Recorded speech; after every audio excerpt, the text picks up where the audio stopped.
11월 12일 중대본 정례 브리핑을 시작하도록 하겠습니다. 최근 수도권을 중심으로 확진자가 증가하고 있습니다.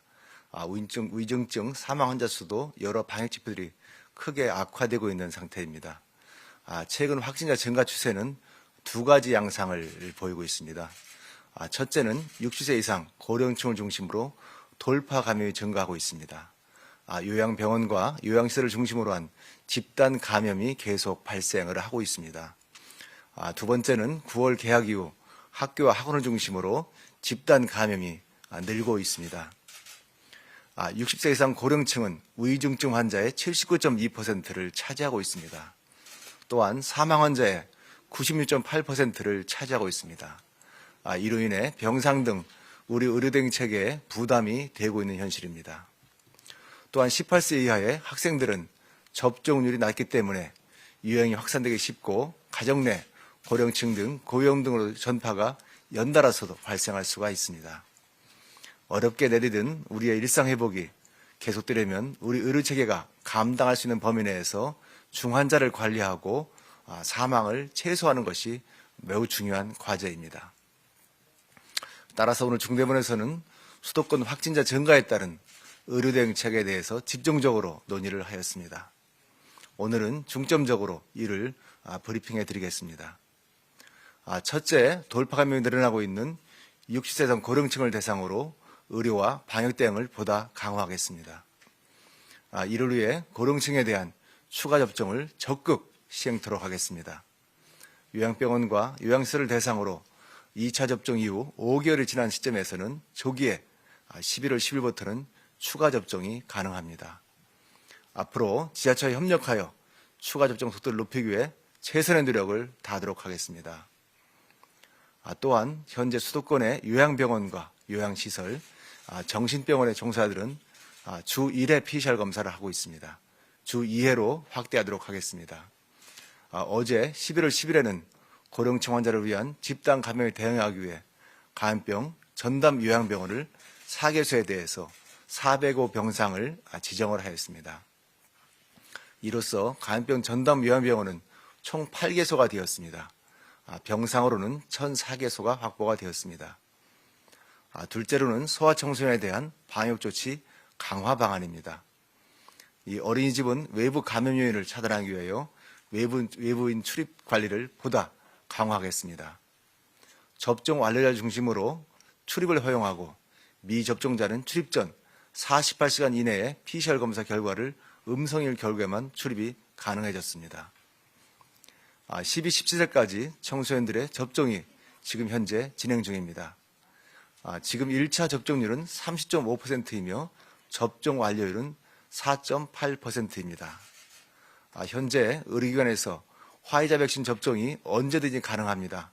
접종에 적극 참여를 부탁을 드리겠습니다.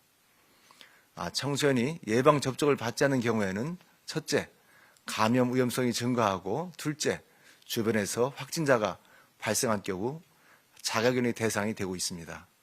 세 번째는 감염 시 격리 치료와 학업 손실에 영향이 있습니다. 이를 고려할 때 접종의 이익이 더 크므로 예방 접종 받으실 것을 강력하게 권고를 드립니다. 셋째, 코로나 전담 치료 병상도 추가로 확보하고 운영도 효율화하겠습니다. 오늘 기준으로 중환자 전담 치료 병상은 1,125 병상이 있습니다. 전국적으로 58.8%가, 수도권에서는 73.1%가 현재 사용 중입니다. 감염병 전담병원은 1,081개 병상이 현재 있습니다. 전국적으로는 58.6%가, 수도권에서는 75.3%가 현재 사용 중입니다. 지난 11월 5일에 수도권 준중증 병상 402개 병상과 감염병 전담병원 병상 692병상을 확충하기 위한 행정명령을 발동을 하였습니다. 현재 각 병원에서는 병상을 확충 노력 중에 있습니다. 추가로 오늘 수도권의 700병상 이상 종합병원 7개소를 대상으로 허가병상의 1%를 준중증 병상으로 확보하겠습니다. 이럴 경우에는 52개소가 추가로 확충될 수가 있습니다. 이로써 수도권 준중병상은 기존 행정명령 402병상에 더해 454병상이 확충될 것으로 보입니다. 병상 운영도 효율화하겠습니다. 환자 중증도에 따라 입원 조치하고 상태가 나아지게 되면 이에 맞는 병원으로 옮기도록 하겠습니다. 첫째, 중환자 병상의 경우 중환자실 치료가 반드시 필요한 경우에는 환자 위주로 운영을 하겠습니다. 이번 중환자실 입원 적정성을 평가하고 상태가 호전된 경우에는 준중증 병상으로 치료토록 하겠습니다. 둘째로 중등증 병상의 경우 치료가 끝난 경우에는 적시 퇴원토록 하겠습니다. 그리고 거점 생활치료센터 또는 재택치료로 연계하도록 하겠습니다. 또한 입원 일수에 따라서 빨리 퇴원시키게 되면 차등 인센티브를 주고 퇴원 기준을 개선토록 하는 방안도 함께 검토하겠습니다. 다음으로 단계적 일상회복 이행에 대해서 17개 방역관리를 점검한 결과를 말씀드리겠습니다. 17개 시도의 방역관리 이행점검단은 11월 1일부터 7일까지 식당, 카페 등 38개 분야에 대해서 11만 7,708개소를 집중 점검하였습니다.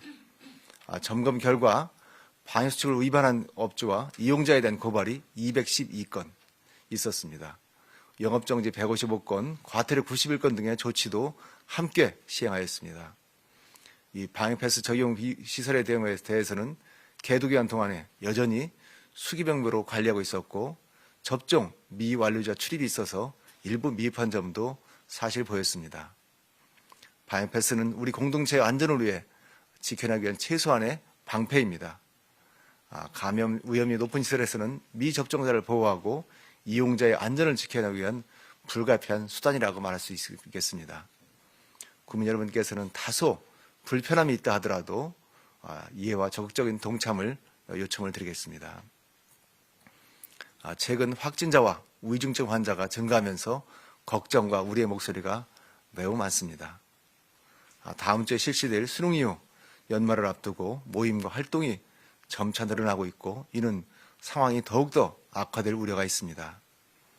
그러나 국민 여러분들께서는 지금까지 보여주신 성숙한 시민의식과 적극적인 참여를 통해서 우리 모두가 힘을 합주시기를 부탁을 드리겠습니다. 우리 모두 힘을 합한다고 그러면 현재 여러 고비도 안전하게 극복할 수가 있을 것입니다. 단계적 일상회복에 순조로운 이행을 위해서는 국민 여러분들의 스스로 마스크 쓰기, 주기적인 환기, 그리고 신속한 진단검사 받기 등 기본적인 방역수칙 준수를 다시 한번 요청을 드립니다. 정부도 국민 여러분들께서 단계적 일상회복을 통한 행복을 이어갈 수 있도록 예방접종, 방역관리 등 의료동의 등에서 총력을 다하도록 하겠습니다. 여러분 감사합니다. 네, 질의응답을 받기 전에 브리핑문